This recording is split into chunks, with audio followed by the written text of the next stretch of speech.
산타클로스의 유래와 말첼리노의 기적에 대한 이야기를 들려드리려고 합니다. 12월 25일이 다가오면 어린이들이 손꼽아 기다리는 분은 산타 할아버지죠. 산타클로스 하면 붉은 모자에 붉은 옷, 하얀 수염의 모습이 떠오르죠.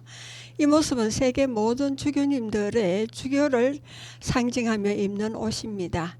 산타클로스의 원조는 4세기경 튀르키예 남해안 미라 도시의 주교님으로 계시면서 가난하고 소외된 이들을 위해 많은 자선을 베풀었던 분입니다. 그래서 12월 6일에 독일과 스위스, 네덜란드에서는 선물을 나눠주는 풍습이 생겼습니다. 이 풍습은 17세기경 네덜란드 사람이 아메리카 대륙으로 이주해 전해지면서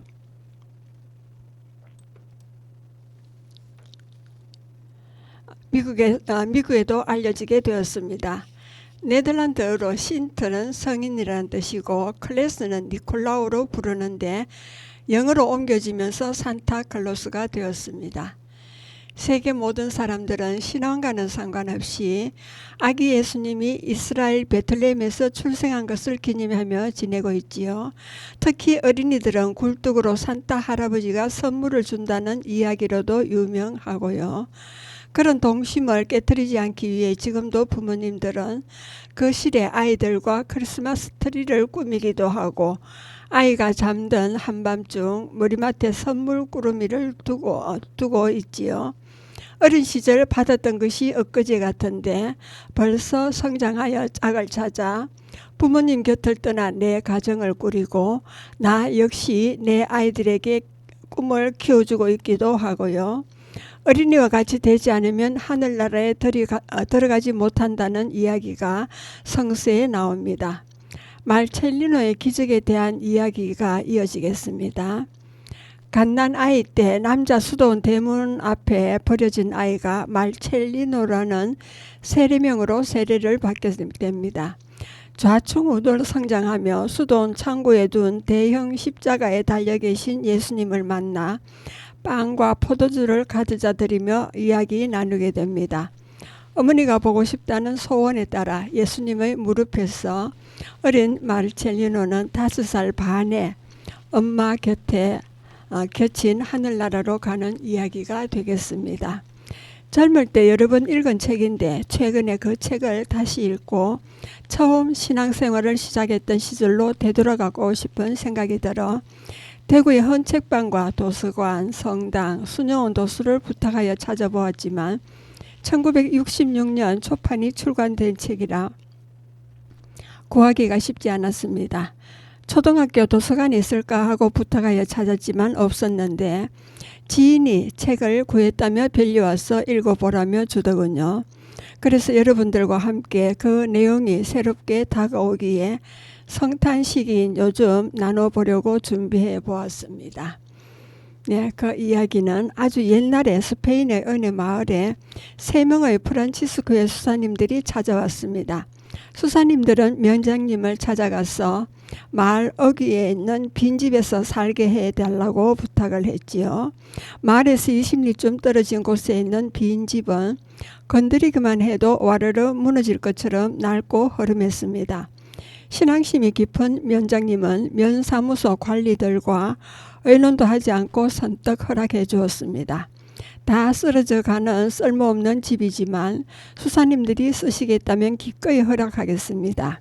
예, 고맙습니다. 하느님의 은총이 함께 하시길 빕니다. 수사님들은 이 이야기를 듣고 기뻐하며 면장님에게 축복을 빌어주고 곧장 빈집으로 향했습니다.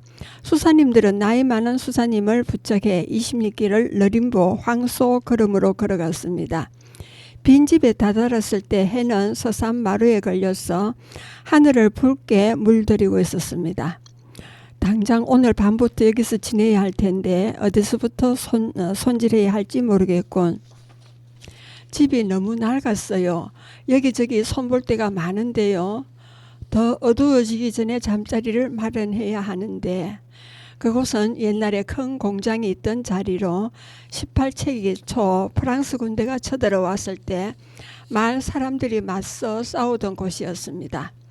목수일을 했던 경험 있는 젊은 수사님은 낡은 집을 어떻게 고쳐야 할지 금방 알아냈습니다. 제목으로 쓰기에 알맞은 나무들이 많았고 맑은 개울이 가까이 있어서 물 걱정은 없었습니다. 젊은 수사님은 부지런히 나무 기둥을 세우고 지붕을 덮은 뒤 불을 피워 할아버지 수사님을 집 안으로 모셨습니다. 다른 수사님들은 물을 길어오고 젊은 수사님은 마을 아주머니가 갖다 준 감자를 깎아 서둘러 저녁을 지었습니다. 저녁 기도를 바치고 간단한 감자 요리로 저녁을 끝냈을 때는 밖이 캄캄해진 뒤였습니다. 수사님들은 먼 길을 걸어온 데다 집을 고치느라 많이 피곤해 금세 잠이 들었습니다. 이튿날 아침 수사님들은 눈을 뜨자마자 일을 시작했습니다. 자, 새아침이 되었으니 부지런히 일해서 좋은 수도원을 만듭시다. 수사님들은 한마음이 되어 열심히 일했습니다. 오래 땅은 아무도 살지 않았던 낡은 집은 제법 쓸만한 수도원으로 변했습니다. 겉으로 볼 때는 초라하고 볼품없는 건물이었지만 수사님들이 단단하게 고쳐놓아 비바람이 치는 날에는 나그네들의 좋은 피난처가 되기도 했습니다. 수도원 내부는 널찍했고 건물 2층에는 작은 방이 여러 개 있었습니다. 그리고 수사님들은 뒷뜰에 텃밭을 일구어 온갖 푸승기를 심었습니다. 아래층에는 작은 성당, 살림방, 부엌이 있었고 2층에는 침실과 창고가 있었습니다. 벌레가 먹어 구멍투성이인 계단을 올라가면 다락방이 나왔습니다. 다락방은 꼭대기에 있는 들창으로 하루 종일 햇빛이 스며들었습니다. 세월이 흘러 수도원에는 12명이나 되는 대식구가 살게 되었습니다. 처음 낡은 집을 수도원으로 만들었던 수사님들 가운데 2분은 세상을 떠났고 그때 가장 젊고 씩씩했던 수사님도 늙어 병들어 누워서 지냈습니다. 수사님들은 날마다 기도하며 저마다 맡은 일을 부지런히 했고 본당 신부님이 없는 이웃 마을에 가서 미사를 드리고 성사를 베풀었습니다. 마을 사람들은 그런 수사님을 무척 좋아하고 존경했습니다. 아기가 태어나면 세례를 주고 혼인하는 젊은이들을 축복해주고 아픈 사람과 죽은 사람을 위해 정성껏 기도해주기도 했습니다. 또 사람들의 삶과 신앙에 도움되는 이야기를 들려주고 고해성사도 주고 슬픔에 잠긴 사람들을 위로해 주었습니다. 이처럼 수사님들과 마을 사람들은 서로 도우며 기쁘게 지냈습니다. 그런데 몇 해 전에는 수사님들이 수도원에서 쫓겨날 뻔한 일이 있었습니다. 낡은 집을 수도원으로 사용해도 좋다고 허락한 첫 번째 면장님이 세상을 떠난 뒤 새 면장님이 찾아와서 당신들은 무슨 권리로 여기서 사는 거요? 새 면장은 수도원이 이곳에 자리 잡은 배경을 알지 못했던 것입니다. 수사님들은 우리가 처음 여기 왔을 때 이 집은 너무 낡고 허름해서 도저히 사람이 살 수 없는 곳이었습니다. 전임 면장님의 허락을 받아 우리가 쓸만한 집으로 고쳐 놓았지요. 하지만 집을 비우라고 하면 지금이라도 당장 떠나겠습니다. 수사님들의 공손한 태도에 새 면장은 의기양양하던 태도를 누그러뜨렸습니다. 당장 갈 곳도 없을 테니 얼마 동안 여기서 살아도 좋소. 새 면장은 그렇게 말하고는 돌아갔습니다. 그리고 다시 몇 년이 지났습니다. 두 번째 면장님도 세상을 떠나고 이번에는 처음 면장의 손자가 면장이 되었습니다. 가톨릭 신자인 새 면장은 할아버지가 낡은 집을 수사님들에게 빌려준 일을 자랑스럽게 생각했습니다. 그래서 새 면장은 면석이와 관리들에게 말했어. 모두 내 말을 잘 들으시오. 지금 수사님들이 쓰고 있는 집과 땅을 앞으로도 계속해서 그분들께 빌려드리도록 합시다. 이래하여 10년에 한 번씩 허가만 받으면 수사님들은 이곳에서 살 수 있게 되었습니다. 또 몇 년이 흘러 마을 사람들은 오랫동안 자신들을 위해 봉사해 준 수사님들에게 뭔가 보답을 하고 싶었습니다. 마을 회의를 열어 집과 땅을 수도원에 기부하기로 결정했습니다. 마을 대표들이 이 소식을 전하려 수도원을 찾아와 원장 신부님을 만난 대표들은 마을 사람들의 뜻을 전했습니다. 우리는 이 집과 땅을 수도원에 기부하기로 했습니다. 그러나 참으로 고마운 말씀입니다만 받아들일 수 없습니다. 신부님 왜 그러십니까? 그냥 드린다는데요. 우리 성 프란치스코 회원들은 어떤 것도 기부받지 않는 수도의 규칙입니다. 이 집을 우리가 가지느니 차라리 다른 곳으로 떠나겠다고 하자 정 그러시다면 지금처럼 빌려드리는 것으로 할 테니 그대로 계십시오. 그래서 수사님들은 부지런히 개울물을 이용하여 예쁜 정원을 꾸미고 밭을 갈아 씨를 뿌리며 마을 사람들이 빌려준 땅을 정성껏 가꾸었습니다. 이 이야기는 20세기가 막 시작할 무렵 수도원에 있었던 일입니다. 어느 날 첫 닭이 울기 전 새벽에 어디선가 갓난아기 울음소리가 들려왔습니다. 아니, 이 새벽에 웬 아기 울음소리지? 문지기 수사님은 고개를 갸우뚱하며 귀를 기울였습니다. 어디선가 아이가 울고 있는 게 분명했습니다. 수사님은 대문을 열고 조심조심 어둠 속을 더듬어갔습니다. 누더기에 쌓인 채 바닥에 꿈틀거리는 게 보였습니다. 누가 버리고 갔는지 갓난 아기가 응애 울고 있었습니다. 이런 아기잖아. 문지기 수사님은 깜짝 놀라 아기를 품에 안고 들어왔습니다. 수사님은 종일 일하느라 고단했을 다른 수사님들이 잠에서 깨지 않도록 아기를 어르고 달랬습니다. 그러나 아기는 울음을 그치지 않았습니다. 왜 자꾸 울지? 어디가 아픈가? 그래, 배가 고픈지도 모르겠다. 문지기 수사님은 깨끗한 헝겊을 물에 적셔 아기의 입에 갖다 대니 아기가 울음을 그치고 젖은 헝겊을 빨다가 잠이 들었습니다. 멀리서 찰딱 울음소리가 들렸습니다. 문지기 수사님은 아기를 안고 걸상에 앉은 채 졸고 있었습니다. 수사님의 품에 안긴 아기는 낡은 수도복에서 전해지는 따스한 온기에 쌓여 새근새근 잠들어 있었습니다. 봄이라 추운 날씨는 아니지만 갓난 아기가 밤새 문 밖에 있었다면 얼어 죽었을지도 모릅니다. 수도원 종각에서 아침종이 울려 퍼졌습니다. 아침이 밝았구나. 어서 이 일을 알려드려야겠다. 졸음에서 깨어난 문지기 수사님은 아기를 안고 원장 신부님을 찾아갔습니다.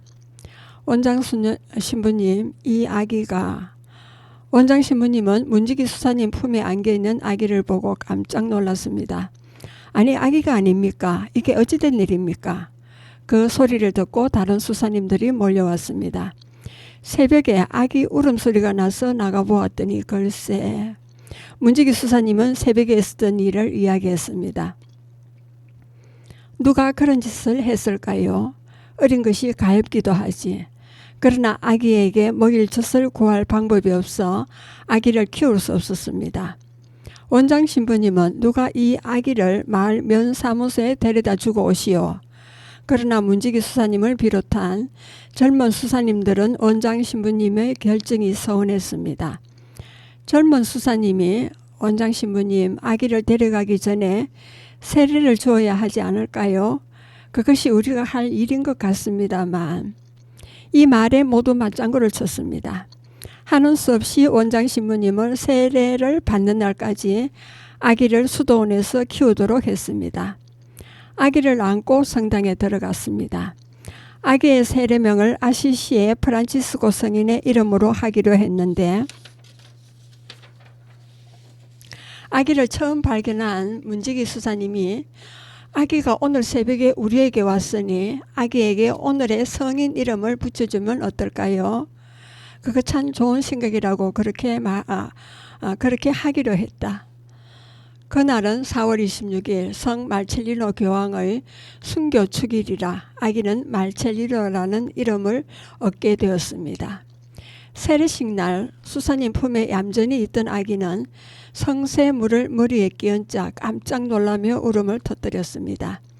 아기에게 정이 들어버린 수사님들은 이제 곧 아기를 떠나보내야 한다는 생각에 마음이 아팠습니다. 반일하던 수사님이 중얼거리며 나한테 맡겨지면 잘 기를 텐데. 함께 일하던 농부수사님이 엉뚱한 소리 말아요. 어떻게 젖을 먹이려고. 염소젖을 짜 먹이면 되잖아요. 수사님은 자신 있게 말했습니다. 마을 사람들이 염소 한 마리를 수도원에 주었는데 수사님은 귀한 염소젖을 낡은 집을 수도원으로 고쳤던 나이가 많은 병든 수사님에게만 드렸습니다. 신부님과 수사님들은 아기를 수도원에서 키우고 싶어 했습니다. 그러나 원장 신부님은 남자들 손으로 아기를 돌보다가 무슨 탈이라도 날까봐 다른 집으로 보내기로 결심했습니다. 모두 마을을 돌아다니면서 아기를 키울 만한 집이 있는지 알아보시오. 이 방이 아니라도 맡아서 길러줄 사람이 있으면 좋겠는데 수도원에서는 윗사람이 결정하면 그대로 따라야 합니다. 원장 신부님은 수사님들을 마을로 보내 아기의 친척이 나타나거나 또는 마음씨 좋은 사람이 키우겠다고 하는지 알아보라고 했습니다. 한나절이 지났을 때 원장 신부님은 수도원에 남아있는 수사님들을 모두 불러 모았습니다. 수사님들이 아기를 키울 수 있는지 떠보려는 것이었습니다. 지금 당장 아기를 매일 마을로 데려가시오. 그러자 수사님들이 애원하며 말했습니다. 원장 신부님, 조금 있으면 날이 어두워집니다. 내일 데려가면 안 될까요? 봄이지만 저녁바람이 아직 많이 찹니다. 아기가 감기에 걸리면 큰일일 테니 내일 가는 게 더 좋겠습니다. 아기를 아끼는 수사님들의 모습을 보고 원장 신부님은 속으로 기뻤으나 마지못해 허락하는 척 했습니다. 그러면 오늘은 여기서 재우도록 하시오. 고맙습니다, 원장 신부님. 수사님들은 기뻤습니다. 저녁 기도 시간이 되자 아침에 나갔던 수사님들이 돌아와 제가 찾아간 마을 관리는 대답이 시원치 않았습니다. 저희들이 찾아간 마을 관리도 아기를 탐탁지 않아 하는 것 같았습니다. 모두 머리를 가로저었습니다. 그래 관리들이 뭐라고 하던가요? 원장 신부님은 수염을 쓰다듬으며 말했습니다. 관리들 말로는 누가 아기를 버렸는지 알아낼 수가 없고 이 근처 마을이 하나같이 가난하기 때문에 아기를 입양하거나 맡아 기르겠다는 집은 없을 거라고 했습니다. 마을에 다녀온 수사님들이 말을 하자 옆에 있던 수사님들이 걱정스러운 얼굴로 말했습니다. 누군가 아기를 맡겠다고 나서도 걱정입니다. 양육비를 대주어야 할 텐데 그 돈은 어떻게 마련해야 할지. 듣고 보니 이 근처 마을은 땅이 척박하고 가뭄이 계속되어 집집마다 살림이 어렵겠지. 그러니 양육비를 준다고 해도 맡아줄 집이 없겠는걸. 원장 신부님도 걱정스러운 얼굴로 말했습니다. 원장 신부님은 말체리노에게 좋은 집과 가족을 찾아주기 위해 여러 가지로 애를 썼습니다. 면장님과 신자들에게 부탁도 하고 다른 곳에 있는 프란치스코 수도원에 편지를 보내 도움을 청하기도 했습니다. 그 사이 며칠이 지났고 수사님들은 아기 말첼리노를 수도원에 두게 되어 무척 기뻤습니다. 그동안 문지기 수사님이 아기를 정성껏 돌보았습니다. 수사님은 염소젖에 따뜻한 물을 섞어 말첼리노에게 먹였으며 염소젖을 배불리 먹인 아기는 새근새근 잠이 들었습니다.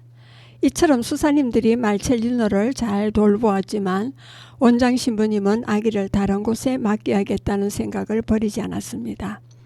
하지만 말첼리노를 떠나보내려 할 때마다 이상한 일이 생기곤 했습니다. 원장 신부님, 아기를 기를 만한 집이 있으니 조금만 더 기다려 주십시오. 가서 잘 부탁해 보겠다 하는가 하면 마을 사람들이 수도원에 찾아와 아기에게 필요한 것을 두고 가기도 했습니다. 그러던 어느 날 문지기 수사님이 아기를 돌보느라 무리해서 그만 병이 깊어진 것입니다. 수사님은 자신이 오래 살 수 없다는 걸 알고 다른 수사님들을 불러놓고 말했습니다. 부디 말첼리노를 다른 곳으로 보내지 말고 수도원에서 길러주십시오. 잘 가르치고 이끌어 훌륭한 프란치스코 회원으로 만들어 주십시오. 제 마지막 부탁입니다. 문지기 수사님은 이 말을 남기고 얼마 뒤 하늘나라로 떠났습니다. 수사님들만 사는 수도원에서 아기에게 먹을 것이라곤 염소젖뿐이었습니다. 그래도 아기는 수사님들의 사랑 속에서 무럭무럭 건강하게 자랐습니다. 어느 날 부엌 수사님은 6개월이 넘는 아기에게 염소젖만 먹이는 건 가여운 일이야. 염소젖 말고 더 먹일 만한 게 없을까라는 생각에 아기에게 빵과 야채를 다져 끓인 이유식을 함께 먹였습니다. 염소젖과 이유식을 먹으며 말첼리노는 나날이 토실토실 살이 올랐습니다. 첫돌이 지날 무렵 여행길에 나선 원장 신부님은 수도회를 대표하는 광구장 신부님을 만나 말첼리노에 관한 이야기를 했습니다. 광구장 신부님은 말첼리노를 수도원 식구로 받아들여도 좋다고 허락해 주었습니다. 이제 말첼리노는 친엄마, 친아빠가 찾아와서 데려가지 않는 한 수도원을 떠나지 않아도 되었습니다. 말첼리노는 우리와 한 식구가 되었군.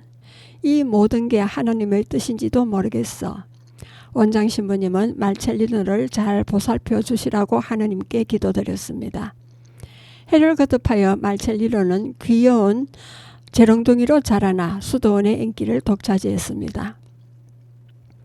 그러나 가끔 짓궂은 장난을 쳐서 수사님들을 걱정시키기도 했습니다. 요것 보게, 요 꼬맹이가 채소밭에 무랑 배추를 마구 뽑아놓았네. 이를 어떡한다. 농부 수사님이 걱정을 했습니다. 말첼리노한테는 못 당하겠어. 새벽에 낙서를 하지 않나. 흙발에 마룻바닥을 뛰어다니지 않나. 웬 이랬어야. 종직이 수사님도 고개를 저었습니다. 그러나 수사님들은 혀를 차면서도 밝게 웃었습니다. 아이쿠 이게 뭐야. 웬 개구리가 국냄비에 뛰어나오지요. 장난꾸리가 또 사람을 놀라게 하는군. 이번에는 부엌 수사님의 이마에 주름이 생겼습니다. 말첼리노는 온갖 개구장의 짓으로 수사님들의 골칫거리가 되기도 했고 때로는 알아누워서 수사님들의 마음을 아프게 하기도 했습니다. 수사님들은 그런 말첼리노를 친아들처럼 아끼고 사랑했습니다. 말첼리노도 수사님들을 가족처럼 따르며 천진난만한 모습으로 모두에게 웃음을 선사하곤 했습니다. 여러분은 지금 성주 FM 92.7MHz에서 손정자의 누구나 인생은 처음이다를 듣고 계십니다. 잠시 쉬었다 가겠습니다. 신영옥의 저 구름 흘러가는 곳이 되겠습니다. 평화의 기도, 프란치스코의 기도입니다.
예, 계속하겠습니다. 이렇게 자란 말첼리노는 5살이 되어서 누가 가르쳐주지 않아도 혼자 놀며 많은 것을 배웠습니다. 뜰이나 밭에서 새와 벌레들을 요리조리 살펴보며 신기해하기도 했고요.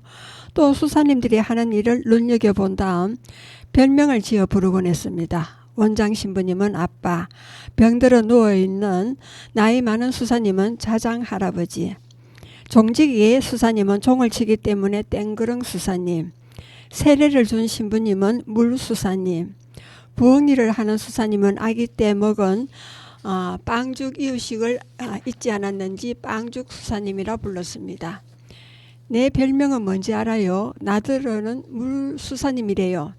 세례 수사님이 말했습니다. 그건 왜요? 아마 내가 세례 준 걸 기억하고 있던 모양입니다. 수사님들은 말첼리노가 지어준 별명을 서로 이야기하며 웃음을 터뜨렸습니다. 수사님들은 말첼리노를 아들이나 막내 동생처럼 생각했습니다. 그래서 말첼리노의 말과 행동 하나하나가 수사님들한테는 귀엽고 사랑스럽게 보였습니다. 말첼리노가 있는 곳에는 언제나 웃음이 끊이지 않았습니다. 예수님과 원장 신부님만 빼면 말첼리노는 수도원의 대장이나 다름없었습니다. 꼬마 대장 말첼리노는 하루 종일 수도원을 휘젓고 다녔습니다. 어쩌다 마을에 볼 일 있는 수사님들은 말첼리노가 어디서 태어났는지, 왜 수도원 문 앞에 버려졌는지, 부모님을 찾을 수 있는지 알아내려고 말첼리노를 데리고 다녔습니다. 수사님들이 손을 잡고 마을로 나선 말첼리노는 마냥 신이 나서 수사님 저게 뭐예요? 황수란다. 와 정말 크다. 황수가 지금 뭐하는 거예요? 쟁기를 끌고 밭갈이를 하고 있구나. 밭갈이라고요? 그건 왜 해요? 밭을 갈아야 씨를 뿌리고 곡식을 얻지. 알았다. 얌얌 먹는 밥 말이지요. 그래 밖에 나가면 말첼리노는 알고 싶은 게 너무나 많았습니다. 수도원에 없는 것들을 보고 듣는 게 신이 났어. 수사님들이 말첼리노야 너 마을에 갈래? 과자 먹을래? 하고 물으면 마을에 갈 거예요 하고 도망칠 정도였습니다. 말첼리노를 데리고 여러 마을을 돌아다녀 보았지만 수사님은 말첼리노의 부모가 누구인지 알아낼 수가 없었습니다. 수사님 한 분이 말첼리노의 부모는 아마 먼 곳에 왔을 거예요. 그들은 아기를 기를 형편이 못 돼요. 우리 수도원 앞에 두고 간 거예요. 인정 많은 성프란치스코 수사님들이라면 아기를 잘 길러줄 거라 믿고 그렇게 한 것이지요. 그럴 수도 있겠군요. 말첼리노의 부모가 좀처럼 나타나지 않자 이제는 수도원 식구 모두가 그렇게 생각하게 되었습니다. 말첼리노는 수사님들을 따라다니거나 심부름할 때도 있었지만 대개는 혼자 놀면서 아름다운 상상에 접근했습니다. 혼자 놀기 지루하면 일하는 수사님들을 찾아가서 장난을 치는 것이었습니다. 하루는 물수사님이 말첼리노에게 작은 손수레를 만들어 줬습니다. 세상에 태어나 처음으로 장난감을 선물 받은 말첼리노는 좋아서 어쩔 줄을 몰랐습니다.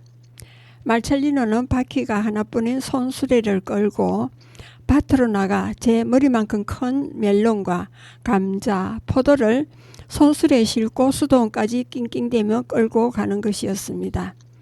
말첼리노는 장난감으로 수사님들은 도울 수 있다는 사실이 기뻤습니다. 하지만 진짜 소꿉친구는 수도원 식구인 동물들이었습니다. 병 속의 개구리가 또 도망을 쳤어. 물을 넣어 뚜껑을 닫아 두었는데 말이야. 그러면 염소는 신기하게도 말첼리노의 말을 알아듣기라도 한 듯 고개를 끄덕였습니다. 또 수도원 채소밭을 둘러싼 나지막한 돌담에서 노는 것도 좋아했습니다. 돌담에는 이따금 은빛 도마뱀이 나타나면 시간 가는 줄 모르고 도마뱀을 쫓아가 잡으면 꼬리를 자르고는 땅바닥에 꿈틀대는 도마뱀의 꼬리를 보고 손뼉치며 깔깔 웃었습니다. 날아가는 새들을 구경하는 것도 재미있는 일이었습니다. 종치기 수사님은 말첼리노가 심심하지 않도록 벌레 잡는 덕과 구덩이 만드는 법을 가르쳐 주었습니다. 개울이 흐르고 숲이 우거진 수도원 근처에는 온갖 벌레들이 있었습니다. 나뭇가지 사이나 처마 끝에 그물을 치고 먹이를 기다리는 거미, 뜰이나 밭을 날아다니는 나비와 잠자리, 띵뛰기 선수인 여치, 무서운 독을 가진 지네도 있었습니다. 또래 친구가 없는 말첼리노한테는 곤충들이 귀여운 소꿉동무였습니다. 친구들과 술래잡기, 숨바꼭질을 하는 것처럼 곤충들을 쫓아다녔습니다. 지네를 발견하는 날이면 말첼리노는 기뻐서 소리 질렀습니다. 지네에게 물리지 않도록 조심하면서 지네의 다리를 몽땅 떼버리기도 하고 산채로 데리고 놀게 됐습니다. 그러나 지네에게 발목을 물려 혼쭐이 나기도 했는데 그 일이 있은 뒤에 지네만 보면 모두 죽였습니다.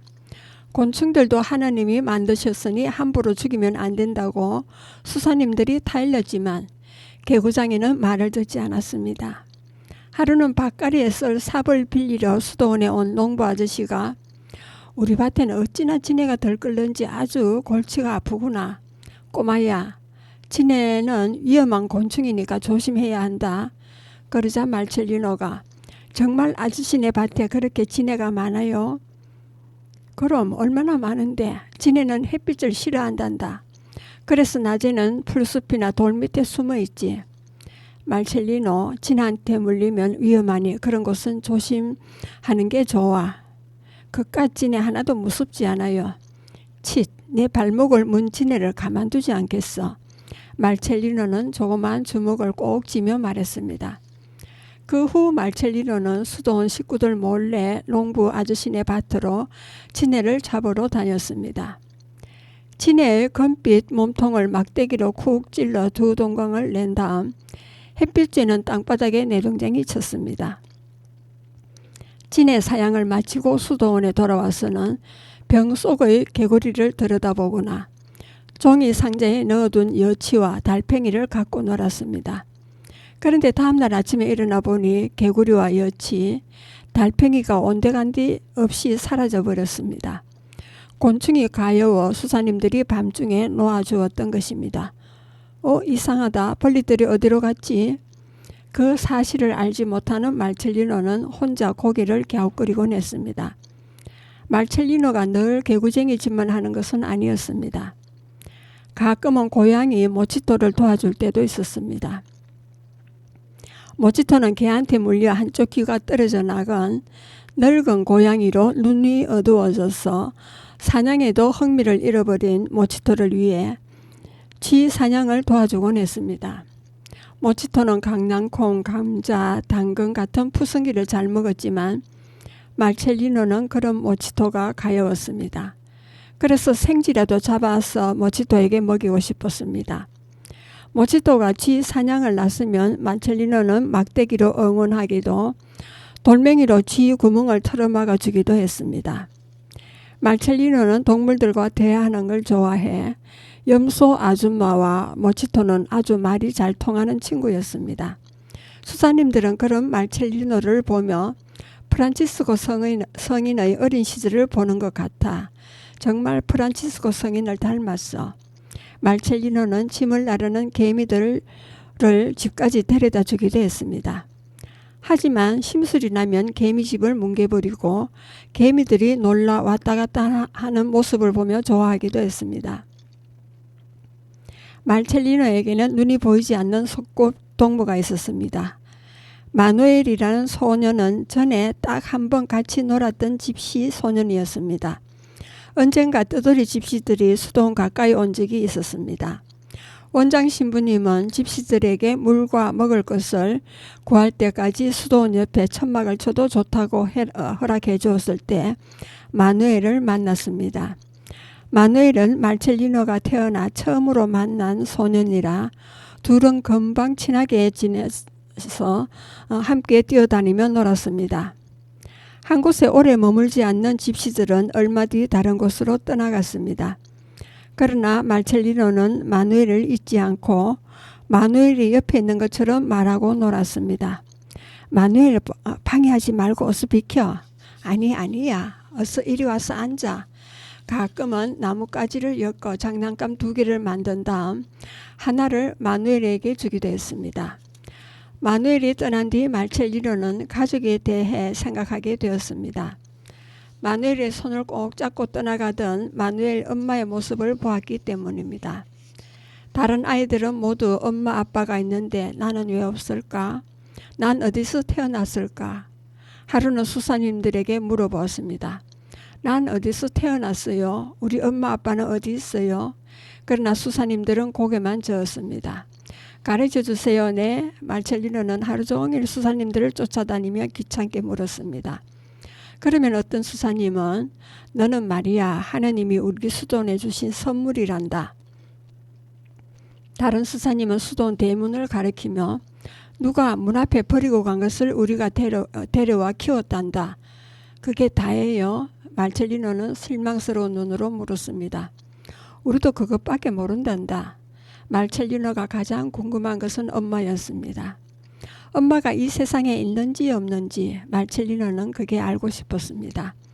그러나 수사님들은 내 엄마는 하늘나라에 있지. 말첼리노는 고개를 갸우뚱할 뿐이었습니다. 엄마가 살아있다는 말인지 죽었다는 말인지 도무지 알 수가 없었기 때문입니다. 어른들은 아는 것도 많고 잘하는 것도 많지만 가끔은 틀릴 말도 하고 잘못된 일을 한다는 것을 말첼리노는 알고 있었습니다. 그래서 하늘에 엄마가 있다는 말은 거짓말이야. 아무리 하늘을 봐도 엄마는 없는 걸 하며 고개를 세차게 저었습니다.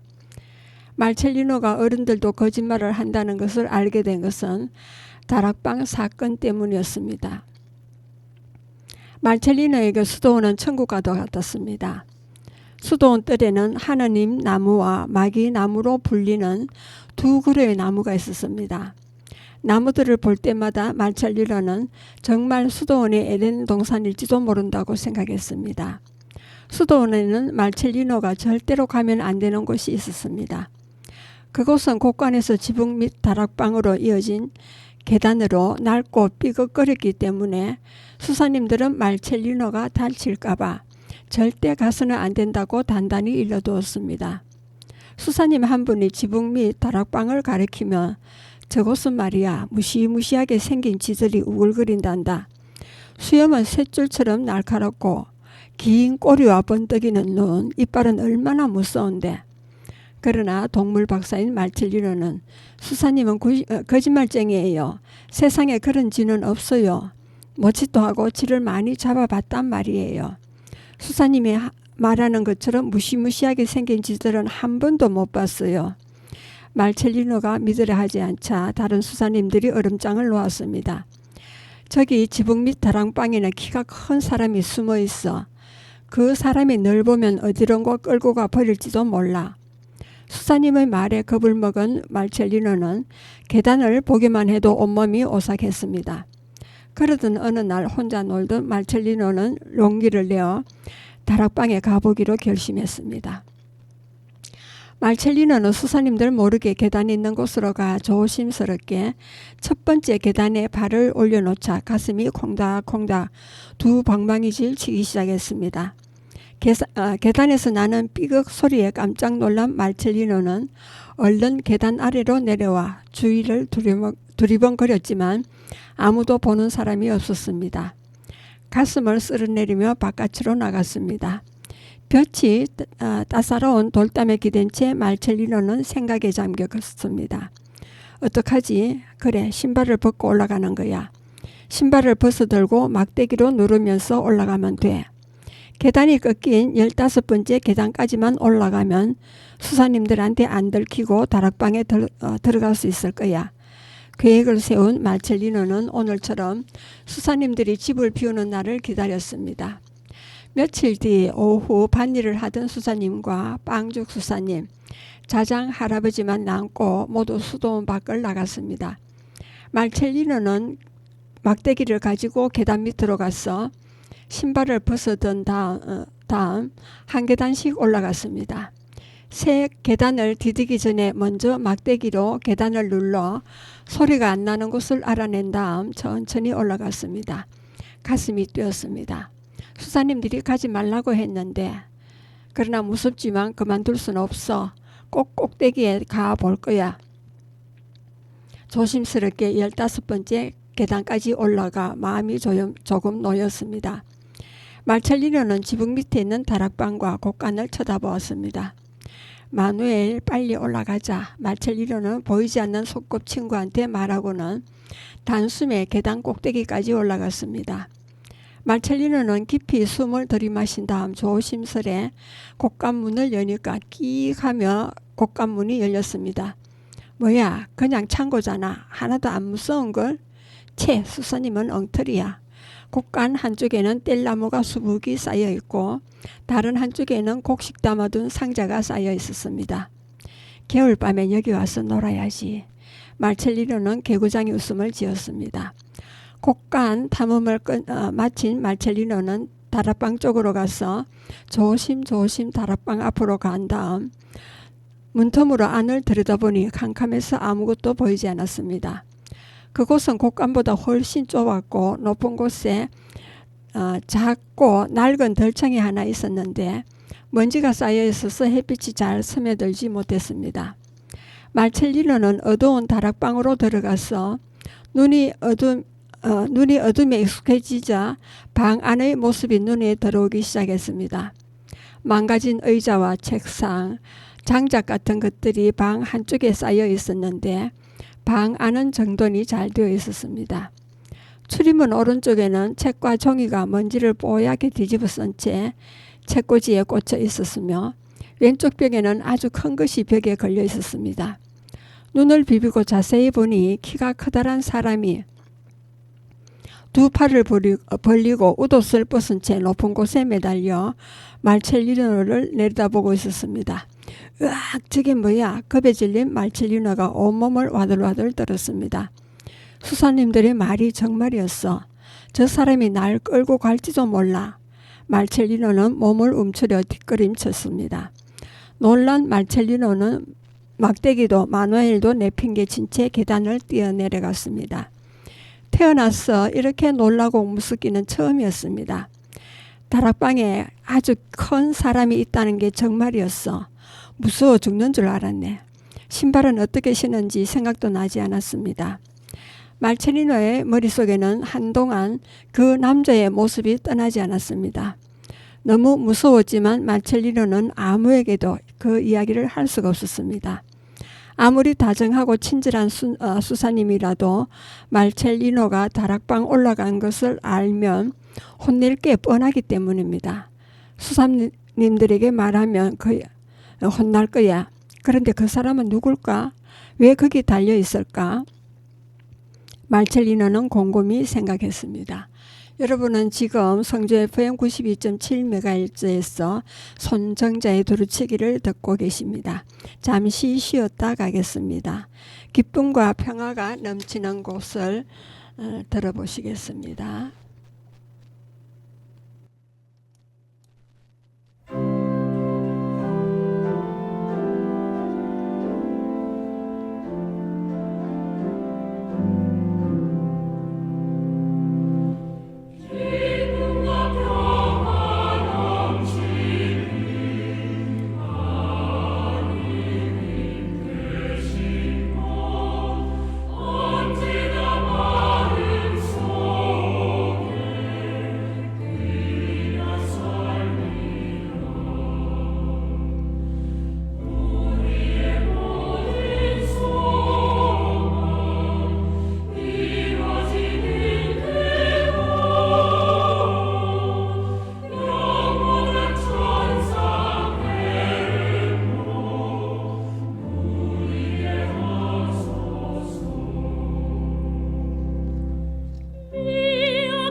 예, 계속하겠습니다.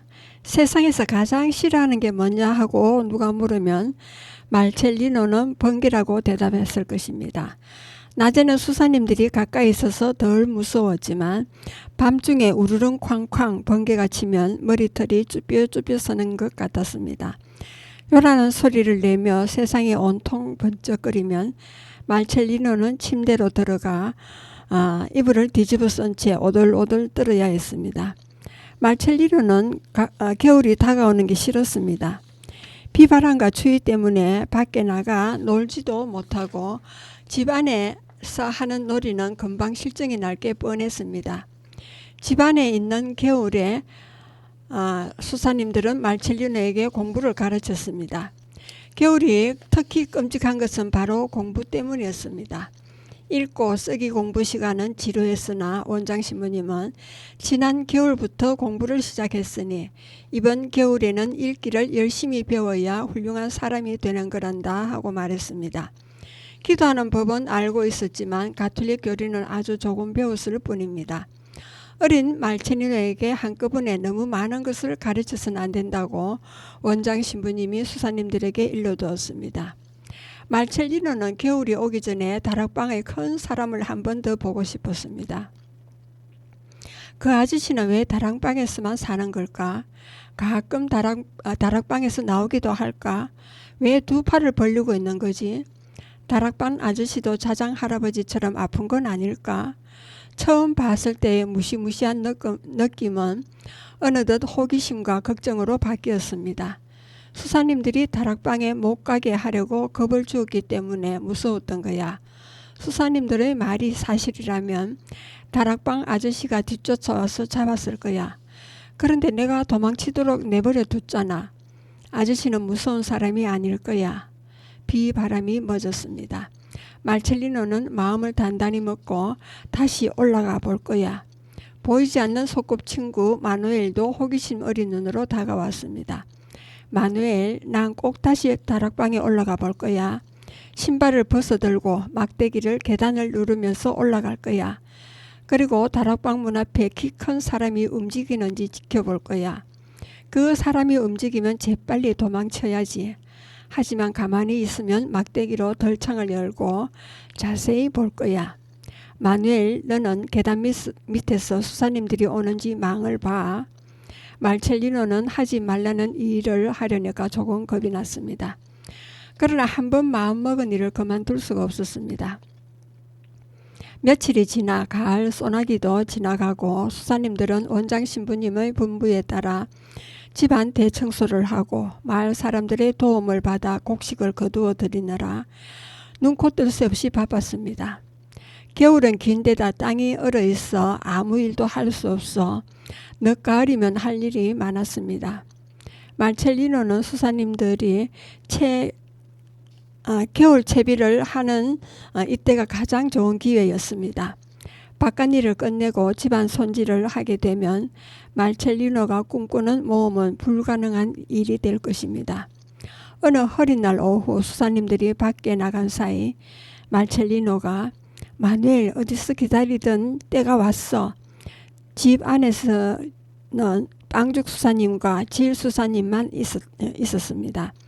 말첼리노는 긴 막대기를 가져가 계단도 눌러보고 지붕 및 다락방의 덜창을 여는 데 쓰려는 것입니다. 5번째 계단에 발을 올려놓는데 삐걱 소리가 나서 가슴이 세차게 뛰었습니다. 마누엘, 조심해서 올라가자며 살금살금 올라갔습니다. 15번째 계단을 올라가자마자 손살같이 곳간으로 뛰어 올라가 다락방 문을 열고 안을 살펴보았습니다. 문을 좀 더 열고 고개를 들이밀자 나무를 갉아먹는 존벌레 소리가 들려왔습니다.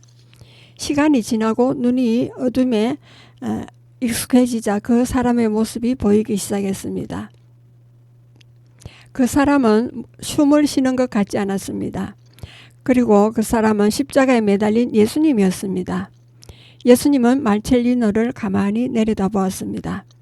그러나 말첼리노는 어두워서 예수님을 잘 볼 수가 없었습니다. 말첼리노는 막대기로 먼저 다락방 안을 더듬어 보았습니다. 어디가 아픈 건 아닐까? 혹시 죽은 건 아닐까? 말첼리노는 방 안으로 들어가기 전 계단 쪽을 돌아보며 속삭였습니다. 마누엘, 누가 오면 빨리 알려줘 하고 숨을 들이쉬었습니다. 수사님들의 얼굴을 떠올리자 말첼리노는 다시 걱정되었습니다. 그러나 파리의 다락방 안으로 들어갔습니다. 아유 아파, 저 사람이 깨어나면 어떡하지? 나를 어디론가 잡아가는 건 아니겠지? 말첼리노는 다리가 후들거리고 입술이 떨렸습니다. 몸을 잔뜩 움트린 채 한참을 서 있었지만 아무 일도 일어나지 않았습니다. 아래층에서도 별다른 소리가 들려오지 않은 것으로 보아 수사님들은 아직 눈치채지 못한 듯 했습니다. 큰 사람도 눈을 뜬 것 같지 않았고 움직이지 않았습니다. 말첼리노는 용기를 내어 덜창 밑으로 갔을 때 쥐 한 마리가 지나갔습니다. 깜짝이야. 쿵쾅거리는 가슴을 다독거리고는 막대기로 씨름한 끝에 덜창이 열렸습니다. 열린 창으로 빛이 들어와 처음으로 다락방 주인의 얼굴을 똑똑히 볼 수 있었습니다. 예수님. 그제야 다락방의 큰 남자가 예수님이라는 걸 깨달았습니다. 말첼리노는 지금까지 이렇게 큰 십자가에 매달려 있는 예수님을 본 일이 없었습니다. 커다란 나무 십자가에 매달린 예수님은 수사님들만큼 키가 컸습니다. 말첼리노는 십자가 밑으로 가서 예수님을 올려다보았습니다. 가시관이 깊이 씌워진 이마는 온통 피투성이었고 손발엔 커다란 못자국이 있었으며 옆구리엔 창에 찔린 상처가 선명했습니다. 그 모습이 너무 불쌍하고 가여워서 말첼리노는 그만 눈물이 났습니다. 예수님은 눈을 뜨고 계셨지만 고개를 오른쪽으로 떨어뜨리고 있어서 말첼리노를 보는 것 같지 않아 예수님이 자기를 볼 수 있도록 자리를 옮겼습니다. 예수님의 기다란 수염이 깡마른 가슴까지 드리워져 있었습니다. 홀쭉하게 팬 뺨을 보고 있으려니 말첼리노는 다시 눈물이 났습니다. 예수님의 빼빼마른 발등을 어루만지며 얼굴을 올려다보며 용기를 내어 예수님 배 안 고파요? 그러나 예수님은 아무 말씀도 하지 않았습니다. 그때 말첼리노의 머릿속에 좋은 생각이 떠올라 예수님이 잘 볼 수 있도록 발돋움하고 말했습니다. 예수님 조금만 기다리세요. 금방 갔다 올게요. 말첼리노는 서둘러 계단을 내려갔습니다. 수사님들에게 들키면 어쩌나 하는 걱정 따윈 잊어버린 채 빵죽 수사님을 따돌릴 방법을 궁리했습니다. 말첼리노는 부엌문 바깥에서 외쳤습니다. 빵죽 수사님 빨리 와보세요. 여기 커다란 벌레가 있어요. 그리고는 부엌 옆 장닭더미 뒤에 엎드렸습니다.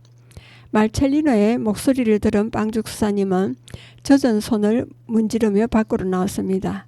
이때다 말첼리노는 손살같이 부엌으로 들어가 큰 빵을 쥐고 말첼리노는 재빨리 계단을 올라갔습니다. 다락방으로 돌아온 말첼리노는 숨을 쌕쌕거리며 예수님께 빵을 내밀었습니다. 아유 숨차라. 예수님 빵 드세요. 이것밖에 가져오지 못했어요. 예수님은 천천히 손을 뻗어 빵을 받으시더니 십자가에 달린 채 먹었습니다. 예수님이 빵을 다 드시자 말첼리노는 덜창을 조금 닫고는 신발을 벗어들고 문 쪽으로 갔습니다. 빵죽 수사님한테 가봐야 해요. 내일은 먹을 걸 더 많이 갖다 드릴게요. 예수님 안녕. 말첼리노는 예수님께 손을 흔들고는 빵죽 수사님을 찾으러 갔습니다. 말첼리노는 정말 기뻤습니다. 모치토와 염소 아줌마, 보이지 않는 소꿉동무 마누엘에 이어 새로운 친구가 생긴 것입니다. 이제 예수님도 내 친구야. 아이 좋아. 예수님은 내가 드린 빵을 맛있게 잡수셨어. 내일 또 갖다 드려야지. 말첼리노는 기뻐서 어쩔 줄을 몰랐습니다. 예, 오늘은 여기까지 들려드리고 다음에 다시 계속하겠습니다. 기쁘고 행복한 성탄 맞으시기 바랍니다. 여러분은 지금까지 성저 FM 92.7MHz에서 손정자의 누구나 인생은 처음이다를 들으셨습니다. 마지막 음악을 듣겠습니다.